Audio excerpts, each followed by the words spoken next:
Assalamualaikum warahmatullahi wabarakatuh. Bismillahirrahmanirrahim. Alhamdulillahi rabbil alamin. Wassalatu wassalamu ala asyrafil mursalin wa imamil muttaqin Sayyidina Muhammadin wa ala alihi wa ashabihi ajma'in, amma ba'du. Apa kabar Bapak Ibu, sehat? Alhamdulillah. Sudah jauh COVID-nya ya Pak ya. Mudah-mudahan kita dijauhkan dari segala macam wabah penyakit. Allahumma amin. Ini pas malam nisfu Sa'ban ini Pak. Jadi ulama ahlu sunnah wal jamaah, Al-Imam Abu Hanifah, Imam Malik, Imam Asy-Syafi'i rahimahullah, Imam Ahmad bin Hanbal rahimahullah, 4 imam mazhab sepakat tentang kemuliaan malam nisfu Sa'ban. Jadi kalau ada yang nggak sepakat, berarti itu aliran baru pokoknya, yang semau-maunya sendiri. Kalau kata orang Jawa itu saenak udele dewe gitu. Yang disebut dengan fatwa berdasarkan hawa nafsu begitu. Kayaknya nggak puas kalau nggak nyalahin orang. Kita ini kan termasuk pendakwah yang sibuk ngajak orang belum sholat agar sholat. Nah ada orang yang berdakwah nyalahin orang yang sudah sholat. Nah ini bedanya di situ. Kita ngajak orang sholat, dia nyalahin orang sholat. Nah, kita nggak sedemikian rupa. Terkait dengan malam nisfu Sa'ban, hadis tentang nisfu Sa'ban jelas sahihnya, mungkin sudah kita pernah mendengarnya. Cuman ada hal yang ingin saya angkat malam ini adalah di malam ini semua catatan amal kita dihadapkan, dilaporkan kepada Allah Ta'ala. Dan seandainya catatan akhirnya adalah puasa, maka mudah-mudahan dosanya dihapuskan semua. Yang puasa hari ini Pak. Kalau nggak puasa hari ini, besok puasanya. Yakni puasa Seninnya. Nggak apa-apa.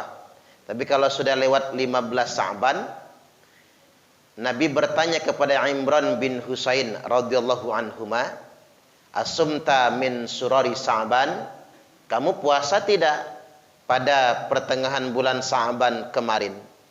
La ya Rasul, tidak. Fa idza aftarta fasum yaumain, kalau engkau berbuka alias enggak puasa, gantilah puasa 2 hari. Jadi yang kelewat dari nisfu Sa'bannya bisa berpuasa 2 hari. Ini Sahih Al-Bukhari, Sahih Muslim, Sahih muttafaqun alaih. Artinya memang sungguh utama puasanya. Puasanya boleh lewat hari, tapi malamnya nggak boleh lewat hari Pak. Malamnya ya malam ini saja. Malam 15 Sa'ban. Hari ini Ahad 14 Sa'ban. Begitu adzan maghrib tadi, kita sudah masuk 15 Sa'ban.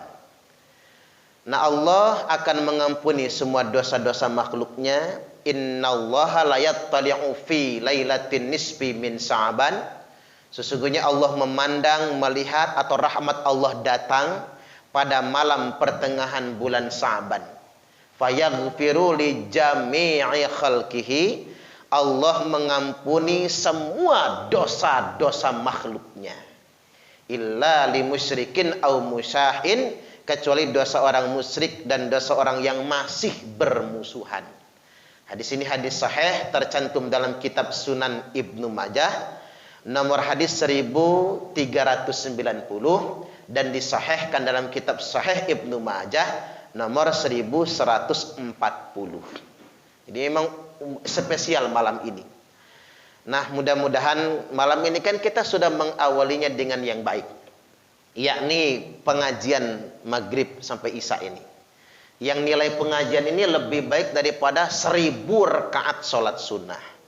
Ya Allah, berwasilah dengan pengajian malam ini, di malam nisfu Sa'ban ini, ampuni dan hapuskan semua dosa-dosa kami. Allahumma amin, amin ya rabbal alamin.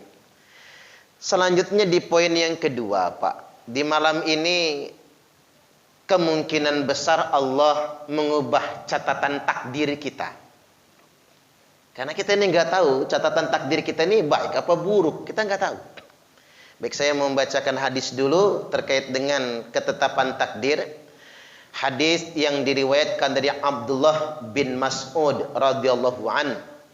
Dia berkata, hadatsana Rasulullah sallallahu alaihi wasallam wa huwa shadiqul masduq.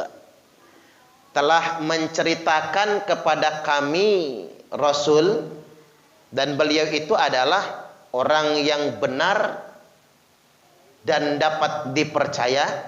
Jadi nggak pernah bohong Nabi itu maksudnya. Beliau bersabda, inna ahadakum yujma'u khalquhu fi batni ummihi arba'ina yawman nutfah. Sesungguhnya salah seorang di antara kalian, atau sesungguhnya kalian semua, yujma'u khalquhu, dikumpulkan ketetapan takdirnya, fi batni ummihi, di perut kandungan ibunya, arba'ina yauman nutfah, selama 40 hari berbentuk nutfah, cairan mani. Jadi masih berbentuk cairan yang membuahi telur. Selanjutnya tsumma yakunu 'alaqatan mithla dzalik, lalu berubah menjadi segumpal darah, mithla dzalik, selama itu juga 40 hari. Selanjutnya tsumma yakunu mudghatan mithla dzalik, lalu menjadi segumpal daging, sekerat daging, mithla dzalik, pun selama 40 hari. 40 kali 3 berapa? 120. Berarti 4 bulan Bapak Ibu. Jadi selama 4 bulan. Tsumma yursalul malak. Kemudian Allah utus al-malak, seorang malaikat atau satu malaikat, fayangfuhu fihi ruh, yang meniupkan ke dalam sekerat daging tadi ruh. Maka berdasarkan hadis ini ada informasi bagi kita, janin itu ditiupkan ruhnya setelah 120 hari atau 4 bulan. Selanjutnya wa yu'maru bi arba'i kalimat, lalu malaikat itu diperintahkan menulis. Mereka diperintahkan menulis 4 kalimat atau 4 ketetapan. Apa 4 ketetapan itu? Yakni bikatsbi rizqihi, ketetapan rezeki 1. Nah, ini malam ini Pak ngubah nasib tuh. Siapa tahu dulu diubah ketetapan rezekinya Parman melarat umpama kan. Gara-gara berdoa malam nisfu Sa'ban, Parman kaya sekaya Abu Rizal Bakri. Amin. Waduh, banyak kita bikin pondok Pak. Banyak kita bikin masjid kalau begitu. Jadi bikatsbi rizqihi, tentang ketetapan rezeki waktu di kandungan 4 bulan itu. Kemudian wa ajalihi, ajalnya 2 sudah Allah tetapkan. Selanjutnya wa amalihi, amal perbuatannya, kelakuannya sudah Allah tetapkan. Dan yang nomor 4 wasaqiyun au sa'idun, sudah Allah tetapkan dia bakal sengsara atau bahagia. Subhanallah. Gimana? Bang Heru bisa nebak nggak? Bang Heru ini sengsara apa bahagia kira-kira? Kalau dia dari giginya udah ompong, sengsara kayaknya. Minimal ngunyah yang sengsara ya, Bang ya. Jadi Allah sudah tetapkan, bahkan dalam hadis yang lain Nabi katakan Pak, sudah Allah tetapkan tempatnya di akhirat nanti, minal jannati awin nar. Dia itu bakal netep di surga atau neraka. Waduh. Nggak enak juga ini Pak, karena kalimat sakyun au sa'idun, sakyun au sa'idun, sengsara atau bahagia ini mewakili kata neraka atau surga. Sudah Allah jadikan ketetapan. Nah, itu bisa berubah setiap malam nisfu Sa'ban. Karena Allah berikan tawaran sedemikian rupa. Maka berdoalah malam ini, mudah-mudahan bagi kita Allah tetapkan yang baik-baik saja. Allahumma amin. Ini hadis sahih betul ini. Kalau sahih banget lah kata orang itu. Di Sahih Al-Bukhari nomor 6084 94, kemudian Sahih Muslim 1036. Sahih muttafaqun alaih. Belum selesai hadisnya. Kita lanjutkan membacanya. Fawalladzi la ilaha ghairuhu. Fawalladzi, demi zat alladzi la ilaha ghairuhu, demi zat yang tidak ada Tuhan selainnya. Tahu fawallahi la ilaha illa huwa, boleh juga kalimatnya begitu. Demi Allah yang tidak ada Tuhan selain Dia. Inna ahadakum la ya'malu bi amali ahlil jannah.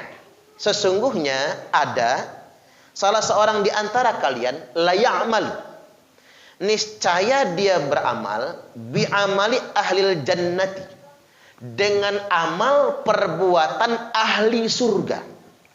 Ada seorang di antara kalian, kata Nabi, yang dia beramal dengan amal perbuatan ahli surga, hatta mayakunu bainahu wa bainaha illa dzira'un, sampai tidak ada jarak antara dirinya dengan surga itu kecuali cuman dzira'un, sehasta saja. Sehasta itu ukuran sepanjang siku pergelangan tangan kita. Tidak ada jarak antara dirinya dengan surga kecuali tinggal sehasta saja. Cuman sayang, fayasbiqu alaihil kitabu, sayang dia didahului atas ketetapannya, atas catatannya. Fayamalu bi amali ahlin nar, dia mengerjakan amalan ahli neraka. Fayadkhuluha, lalu dia masuk neraka. Serem banget ya. Saya bacanya serem gitu. Takut di saya gitu, takutnya. Selanjutnya, wa inna ahadakum la ya'malu bi amali ahlin nar, dan seorang di antara kalian niscaya mengerjakan amalan ahli neraka. Dia mengerjakan perbuatan ahli neraka, hatta ma yakunu bainahu wa bainaha illa dhira'un, sampai tidak ada jarak antara dirinya dengan neraka itu kecuali cuman tinggal sehasta. Fayasbiqu alaihil kitab, tapi dia didahului atas ketetapannya. Fayamalu bi amali ahlil jannah, dia mengerjakan perbuatan ahli surga. Fayadkhuluha, lalu dia masuk surga. Subhanallah. Ini sahih muttafaqun alaih. Nah, jangan sampai Pak kita masuk yang kategori tadi itu. Seumur hidup mengerjakan amalan ahli surga. Sampai-sampai tidak ada lagi jarak antara dirinya dengan surga kecuali tinggal sehasta. Tapi sayang, sejengkal lagi dia mau masuk surga, malah dia kerjakan amalan ahli surga, lalu dia kerjakan amalan ahli neraka, lalu dia masuk neraka. Tak ulang lagi. Seseorang yang seumur hidupnya mengerjakan amalan ahli surga, sampai tidak ada jarak antara dirinya dengan surga kecuali tinggal sehasta, sesiku tadi itu. Lalu sejengkal lagi dia mau masuk surga, bahasanya dia malah kerjakan amalan ahli neraka, lalu dia mati, akhirnya masuk neraka. Subhanallah. Ini tidak terbantahkan, ini hadis sahih soalnya. Mudah-mudahan tidak termasuk kita. Allahumma amin. Tapi ada contoh yang nyata, Pak. Hari ini 2 teroris yang ngebom di Makassar. Teroris itu nggak pernah maksiat barangkali. Dia sholatnya rajin. Kan teroris itu stylenya saja Islami banget ya Pak. Sholatnya rajin, janggut terpelihara, celana cingkrang, ke masjid nomor 1 kan begitu, tahajud tiap malam. Teroris itu nggak sempet nonton TV. Kalau kita masih sempet kan. Teroris itu nggak nonton TV. Jangan-jangan teroris nggak pernah Facebookan, nggak pernah nonton YouTube gitu, nggak pernah berbuat maksiat. Tapi sayang, di akhir masanya dia kerjakan amalan ahli neraka. Lalu dia masuk neraka. Ya gimana nggak mengerjakan amalan ahli neraka? Bunuh diri. Cari di kamus mana bunuh diri boleh. Kan nggak boleh itu. Bom bunuh diri. Man qatala nafsahu. Barang siapa yang membunuh dirinya sendiri. Finnari jahannama khalidan mukhalladan fiha abada. Barang siapa yang membunuh dirinya sendiri, maka baginya neraka jahanam khalidan mukhalladan, kekal, dikekalkan fiha, di dalamnya abada, selama-lamanya. Subhanallah. Dia mungkin bukan ahli maksiat, tapi dia kerjakan amalan ahli neraka pada akhirnya. Serem banget yang begitu ya. Atau kalau kita lihat profil Abdurrahman bin Muljam. Abdurrahman bin Muljam itu diriwayatkan dalam banyak sekali hadis sahih. Hafal Quran 30 juz. Hafal Quran 30 juz. Makanya saya sarankan bapak-bapak, anaknya jangan hanya berhenti menghafal Quran, tapi suruh memahami Quran. Karena kalau cuma hafal nggak paham bisa salah juga kan? Memahami Qurannya juga. Karena Abdurrahman bin Muljam itu dia hafal Quran, sayang dia nggak paham Quran. Abdurrahman bin Muljam itu Pak, khatam Quran dalam sholat tahajudnya paling telat seminggu. Paling telat. Bukan baca Quran sambil duduk, dalam sholat tahajud. Paling telat seminggu. Ke masjid mendahului suara azan. Kalau kita dengar azan dulu baru ke masjid. Apalagi bulan Ramadan nanti Pak. Ngabisin kolak dulu 2 mangkok baru berangkat. Masbuk juga nggak apa-apa. Jadi kecuali kalau bukanya di masjid. Jadi duluan dia ke masjid daripada azan. Dan tidak pernah sholat kecuali di shop yang pertama. Saking rajinnya ibadahnya ini. Tidak pernah berbuat maksiat. Tidak pernah zina. Tidak pernah ngambil hak orang lain. Tapi satu kekurangannya cuma merasa dirinya paling suci, merasa dirinya paling benar sendiri. Yang nggak sepaham dengan dia kafir, minimal dituduhnya munafik. Tuh Ustadz Parman karena beda paham munafik tuh, minimal begitu. Atau dia akan kafirkan itu nanti, lalu dia halalkan darahnya. Puncak maksiatnya setelah dia mengerjakan amalan ahli surga yang begitu panjang, puncaknya dia membunuh Khalifah Ali bin Abi Thalib di tanggal 7 Ramadan. Ditikam sedang mengimami sholat subuh. Subhanallah. Jadi begitu dia akan dieksekusi mati, masih diminta taubat. Kata sahabat, taubat dulu. Kata dia, hanya orang yang berdosa yang bertobat. Sedangkan saya seumur hidup tidak pernah berbuat maksiat. Ngapain saya taubat?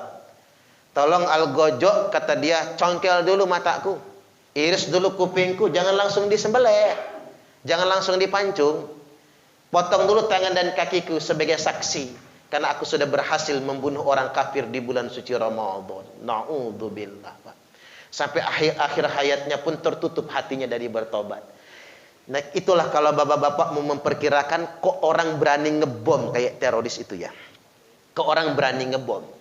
Terlepas dari tempat yang dia bom. Karena orang Islam sebenarnya itu kalau dia ngelihat ahli maksiat, yang dia inginkan bukan menghajar ahli maksiat itu, tapi yang dia harapkan ahli maksiat tobat menjadi taat. Kalau dia melihat orang kafir, yang dia lihat bukan permusuhannya, tapi yang dia lihat bagaimana dia agar bisa berdakwah, agar orang kafir itu mendapatkan hidayah. Toh Nabi begitu diperlakukan oleh orang Yahudi, pengemis buta lagi. Nabi tidak mengharapkan hukuman kepadanya, tapi Nabi mendoakan agar dia mendapat hidayah. Tidak lama setelah Nabi wafat meninggal dunia, orang Yahudi itu pun mendapatkan hidayah. Itu Islam yang sebenarnya. Jadi kalau kita ini benci dengan orang karena dia ahli maksiat, benci dengan orang karena dia beda agama dengan kita, benci dengan orang gara-gara beda pilihan dengan kita, sebetulnya Islam belum ada di dalam hati kita. Karena agama tidak mengenalkan kebencian sebetulnya. Agama itu mengenalkan kedamaian dan keselamatan. Jadi saya belajar dari kasus yang terjadi hari ini di Makassar itu, itu yang dimaksudkan dalam firman Allah, dalam sabda Nabi, bahwasanya ada orang yang sepanjang hidupnya amalannya ahli surga. Tapi sayang, saat tidak ada lagi jarak antara dirinya dengan surga kecuali tinggal sehasta, dia malah kerjakan amalan ahli neraka. Lalu dia mati masuk neraka.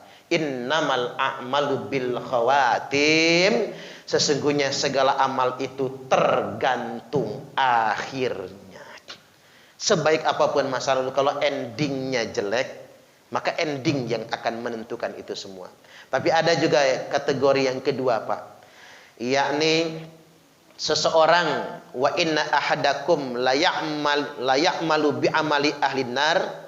Ada seseorang yang mengerjakan perbuatan ahli neraka, hatta ma yakunu bainahu wa bainaha illa dhira'un, sampai tidak ada jarak antara dirinya dengan neraka kecuali tinggal cuman sehasta. Fayasbiqu alaihil kitab, lalu dia didahului atas ketetapannya, maka fayamalu bi amali ahlil jannah, dia mengerjakan amalan ahli surga. Fayadkhuluha, lalu dia masuk surga. Di kitab taubat, di bab taubat kita sudah pernah bahas, preman bunuh 100 orang. Lalu dia bertanya apakah taubatnya diterima? Diterima, walaupun yang ke-100 itu pun ustadz yang dia bunuh itu.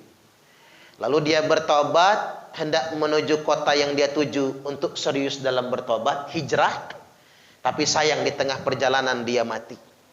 Maka malaikat berebut. Satu malaikat mengatakan dia sudah taubat. Maka malaikat rahmat yang bawa. Kata malaikat rahmat. Kata yang azab, enggak. Dia belum amal apapun. Ngomong aja dia taubat itu. Sholat belum, apa-apa belum. Berebut, kata Allah, Jibril, damaikan dua malaikat itu. Enggak enak ngelihat malaikat berantem. Kan kerjaan manusia berantem, bukan kerjaan malaikat. Didamaikan oleh Jibril. Kata Jibril, kamu orang jangan berantem. Kita ukur sajalah. Kalau lebih dekat dengan kota yang dia tuju, maka taubat Allah terima. Malaikat rahmat yang bawa ruhnya. Tapi kalau lebih dekat dengan kota yang dia tinggalkan, berarti taubatnya belum diterima. Maka malaikat adab yang membawanya. Begitu diukur, sejengkal lebih dekat dengan kota yang dia tuju. Berarti Allah terima taubatnya. Padahal sepanjang hidupnya mengerjakan amalan ahli neraka.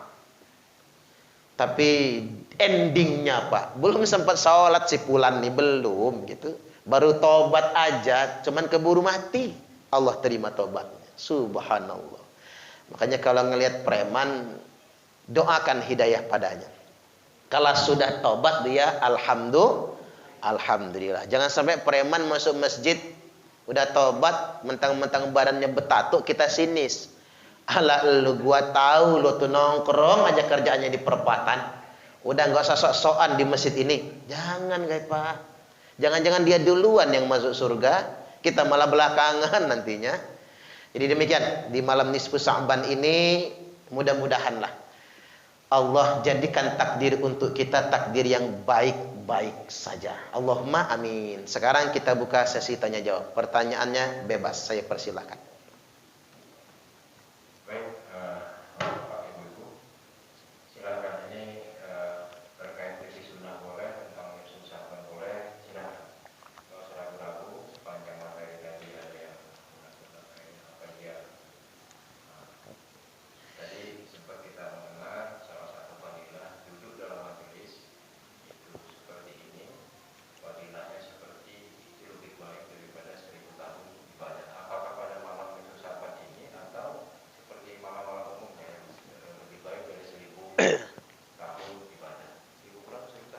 1000 rakaat sholat sunnah. Oh, 1000 rakaat sholat sunnah.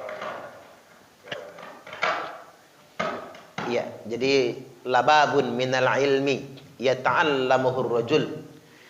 Niscaya sebab setopik aja Pak, setema aja ilmu yang dipelajari oleh seseorang khairum min alfi raka'atin tatawwu'an. Itu lebih baik daripada 1000 rakaat sholat sunnah. Itu secara umum itu. Tambah lagi di bulan Sya'ban ini kan. Jadi wafi Rajaba bisab'in. Kalau bulan Rajab dikali 70. Wafi Sya'bana bisab'i mi'ah. Kalau bulan Sya'ban 700. Kalinya itu kelipatannya. Wafi Ramadhan bi alfi. Bulan Ramadan 1000. Jadi sekarang bulan Ruah Sya'ban 700. 700 kali 1000 tadi. Berarti duduk kita sekarang ini lebih baik daripada 700.000 rakaat sholat sunnah. Subhanallah. Ini kalau kata orang sekarang luar biasa. Nilainya sungguh luar biasa. Mudah-mudahan kita mendapatkannya. Allahumma amin. Makanya kalau sudah ta'lim begini Pak, ta'lim ini lebih baik daripada sholat sunnah. Kalau sudah ta'lim begini, coba bapak-bapak kalau naik haji atau umrah itu, kan habis sholat maghrib banyak halakoh kan di Masjid Nabawi atau Masjidil Haram. Begitu azan Isya tuh, azan berhenti sebentar, dengerin azan. Habis azan, kita yang nggak ta'lim dalam halakoh itu kan sholat sunnah. Yang dalam halakoh sehnya langsung lanjut pengajian lagi, nggak ada sholat sunnahnya. Langsung sampai qomat kan 15 menitan kalau di Haramain, 2 Masjidil Haram itu kalau sholat azan ke qomat tuh 15 menit sampai 20 menitan. Jadi ta'lim lagi. Begitu qomat baru pada berdiri ikut sholat. Loh, mengapa itu dilakukan? Karena taklim itu jauh lebih berkali lipat daripada sholat sunnah yang dikerjakan. Itu maksudnya. Itu ulama sepakat, nggak ada beda pendapat di semua madhab yang ada. Itu bukan khilafiyah, bukan kata ulama A begini, B begini, tidak. Sepakat 4 madhab tentang keutamaan majelis itu. Jadi langsung mereka lakukan itu semua. Kalau mereka taklimnya tidak di Masjidil Haram, di masjid-masjid biasa malahan, itu sepakat langsung qomat nantinya. Jadi nggak ada yang sholat sunnah gitu. Bahkan isanya sedikit diundur saja sampai sedemikian rupa. Jadi seandainya al-Iqra suatu hari nanti pengen peringatan Isra Mi'raj bukan ba'da Isya, biar nggak kemalan pada maghrib mulai ceramah. Begitu waktu Isya adzan dulu tapi jangan sholat, ceramah lanjut lagi. Sholat Isyanya jam 9 berjamaah boleh. Itu dilakukan kok. Karena cuman kita sekarang itu kebiasaan ba'da Isya kan, punya acaranya kemalaman biasanya. Sedemikian rupa. Kok mentingin itu daripada sholat? Tidak. Itu yang sudah ditetapkan dan disepakati tanpa khilafiyah karena dilakukan oleh Nabi. Nabi kalau khutbah ya, ceramah lah bahasa orang sekarang itu, atau menyampaikan nasihat bersabda habis maghrib, Isya selalu diundur kalau Nabi belum selesai bicaranya. Sampai segitunya. Cuman kita nggak berani karena kita bukan Nabi aja Pak. Subhanallah. Tapi kalau ada ya kayak di Masjidil Haram itu tidak jadi masalah. Jadi nilainya sekarang ini kita ngaji lebih baik daripada 700.000 rakaat sholat sunnah. Apalagi Ramadan nanti. Ada kultum kan Ramadan. Walaupun kultumnya sebentar, teman 7 menit Pak. Itu 1000 kali 1000. 1 juta rakaat sholat sunnah. Luar biasa. Di akhirat nanti begitu mau masuk neraka nggak jadi. Kata Allah, karena kamu rajin pengajian, walaupun tahajudnya masih agak males, kata Allah. Nggak apa-apa, masukin surga saja. Karena sudah banyak amal yang lebih banyak hitungannya dari itu. Subhanallah. Tapi jangan begini kalimatnya Pak. Ya sudah kalau begitu. Dari sekarang berhenti aja sholat tahajud, pengajian aja. Enggak juga. Dia ibadah itu sifatnya tidak saling menafikan, tapi nilainya bisa dilipat gandakan. Baik, masih ada? Nah, silakan. Pasing. Saya mancing satu pertanyaan tentang Nifsul Sya'ban. Nanya Ramadan boleh? Fikih sholat sunnah? Ya boleh, fikih puasa boleh. Ayo Bang Heru. Ya silakan. Assalamualaikum warahmatullahi wabarakatuh. Waalaikumsalam warahmatullahi wabarakatuh. Barangkali kalau boleh tahu ada atau tidak amalan Oh ya. mungkin bisa memberikan manfaat ataupun bantuan terhadap kedua orang tua kita saat ini di malam Idul Adha Oh ya. atau yang lainnya. Barangkali itu. Terima kasih. Iya. Doa didengar di malam nisfu Sa'ban. Imam Asy-Syafi'i rahimahullah menyampaikan telah datang berita kepada kami, kata Imam Syafi'i, 5 malam di mana doa diijabah. 1 malam Jumat. Makanya banyak orang rajin berdoa di malam Jumat. Bukan berarti menafikan malam yang lain, tapi itulah keutamaan malam Jumat. Makanya Nabi kalau ziarah kubur pasti malam Jumat. Ziarah kubur itu. Datang ke kuburan. Nah kita ini karena di orang Indonesia itu sudah ketakutan sama kuntilanak dan genderuwo gitu. Kalau malam Jumat ke kuburan takut. Makanya doanya dari rumah aja lah, transfer, kirim doa bahasanya ya. Jadi kalau bapak-bapak nggak mau malam Jumat di rumah, ya ke kuburan. Itulah sunnah nabinya. Doa dikabulkan di malam Jumat. Yang kedua, malam pertama bulan Rajab. Yang ketiga, malam pertengahan bulan Sa'ban, nisfu Sa'ban. Yang keempat, malam Idul Fitri. Yang kelima, malam Idul Adha. Ini yang ngomong Imam Syafi'i, bukan Imam Samudra. Kalau orang masih ngebantahnya itu, dia harus selevel dulu sama Imam Syafi'i kan. Kualifikasi keilmuannya itu. Enggak mungkin lah ulama keturunan Nabi. Kan beliau itu Habib Pak, keturunan Nabi ya. Beliau itu adalah Sayyid, keturunan Nabi. Tidak mungkin beliau berfatwa juga berdasarkan hawa nafsunya. Wong beliau diakui tentang keulamaan dan kesolihannya. Ini 5 malam. Di malam nisfu Sa'ban ini doa dikabulkan. Makanya ada keterangan ala mim mustaghfiril li fa'aghfir lahu. Adakah yang malam ini minta ampun, ku ampuni dosanya. Ala mustarziqul li fa'arzuqahu. Adakah yang minta rezeki, ku kasih rezeki. Nah, minta apa malam ini? Ada yang mau kawin lagi enggak kira-kira Pak? Ada, subhanallah. Tapi jangan kenceng-kenceng doanya, digebuk nantinya.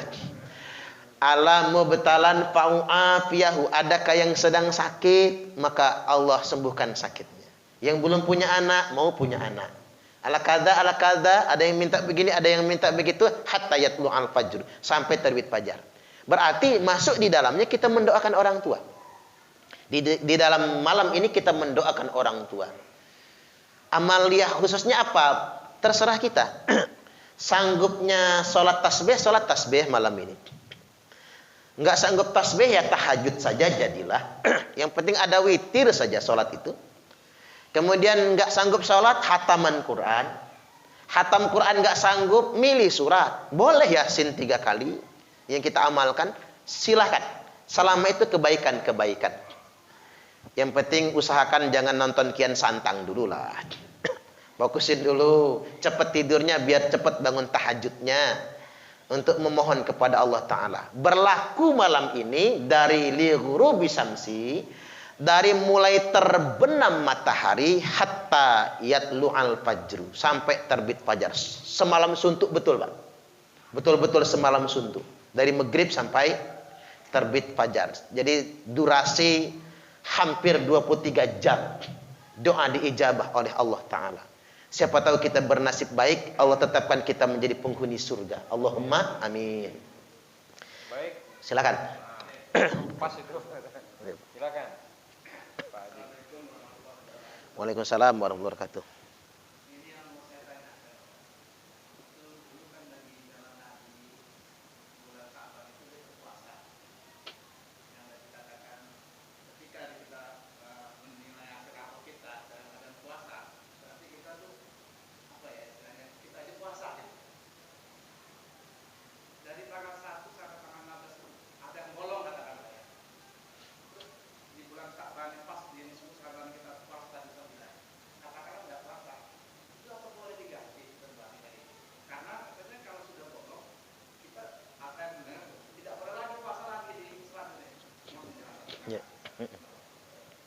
Waalaikumsalam warahmatullahi wabarakatuh. Ya, puasa nisfu Sa'ban itu sebetulnya asalnya cuma sehari, Pak.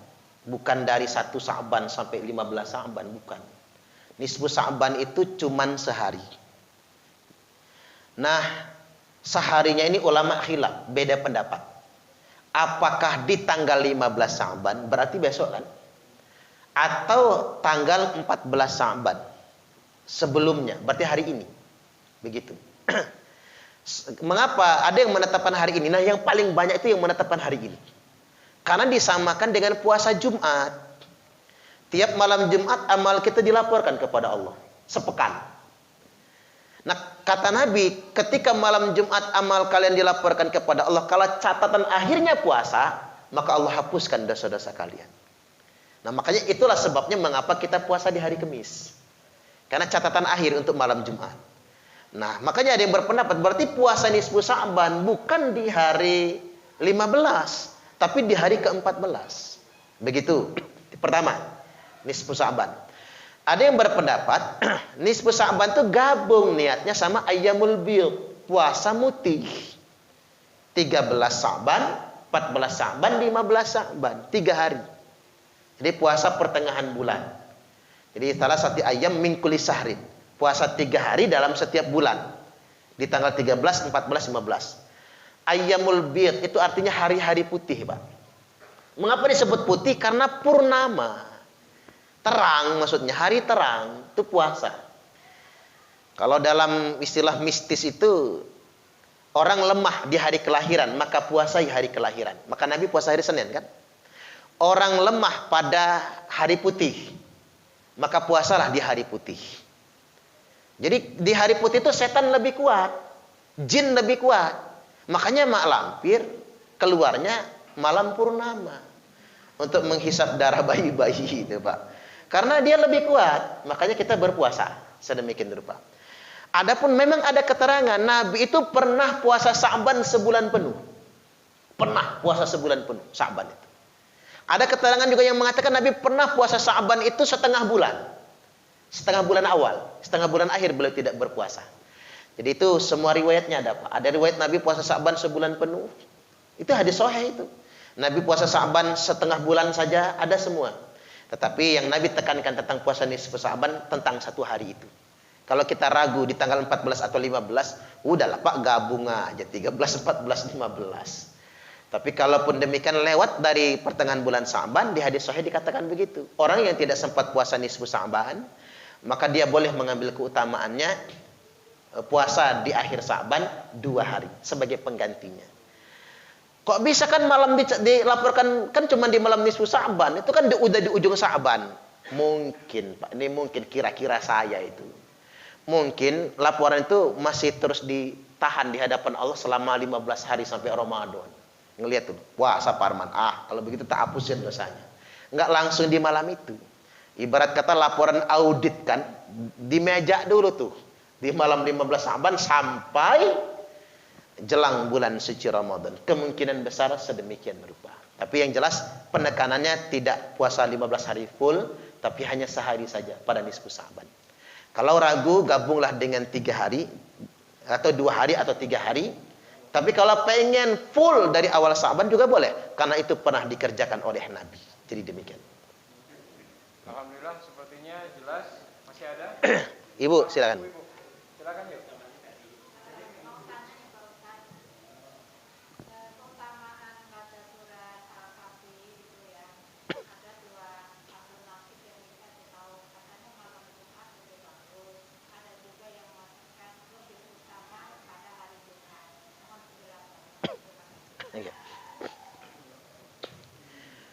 Ya, jadi kalau di hadis dikatakan yaumal jumu'ah, pada hari Jumat, berarti dia akan meliputi hari, malam maupun siangnya. Jadi surah Al-Kahfi, keutamaan surah Al-Kahfi dibaca pada hari Jumat, itu maksudnya melingkupi malam dan siangnya juga. Kecuali Nabi menyebutkan itu pada hari Jumat, tapi menyebutkan kata siang. Berarti berlaku hanya untuk siang hari saja. Atau Nabi mengatakan Lailatul Jumu'ah, hanya siangnya saja.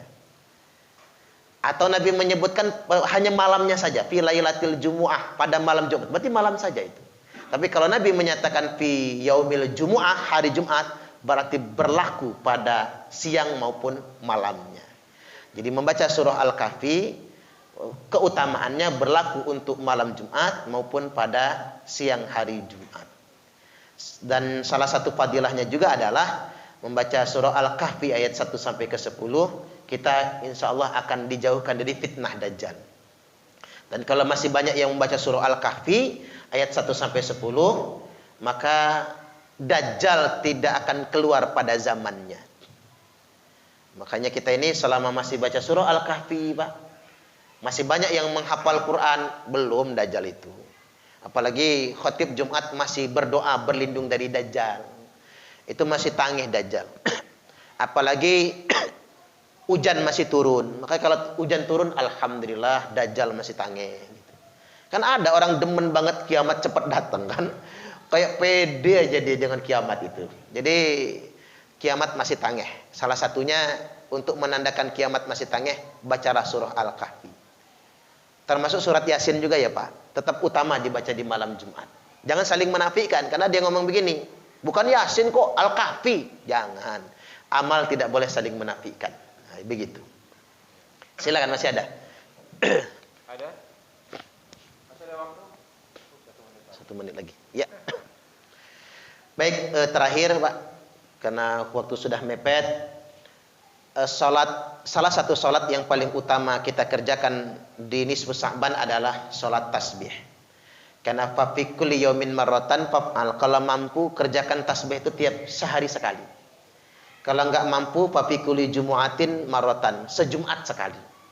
Kalau enggak mampu fa fi kulli syahrin marratan, sebulan sekali kata Nabi. Kalau enggak mampu juga fa fi kulli sanatin marratan, setiap setahun sekali. Nah, setahun sekalinya itu salah satu momentumnya malam nisfu Sa'ban. Kalau enggak sanggup juga setahun sekali, fa fi umrika marratan, seumur hidupmu sekali. Kalau bisa jangan enggak betul gitu. Enggak mampu juga minimal tadi wa taubatan qoblal maut, bertobatlah sebelum kematian. Baik, demikian mudah-mudahan ini semua bermanfaat. Kita tutup dengan doa kifarat majelis. Subhanakallahumma wa bihamdika asyhadu an la ilaha illa anta astaghfiruka wa atubu ilaik. Wallahul muwaffiq ila aqwamit thoriq. Assalamualaikum warahmatullahi wabarakatuh.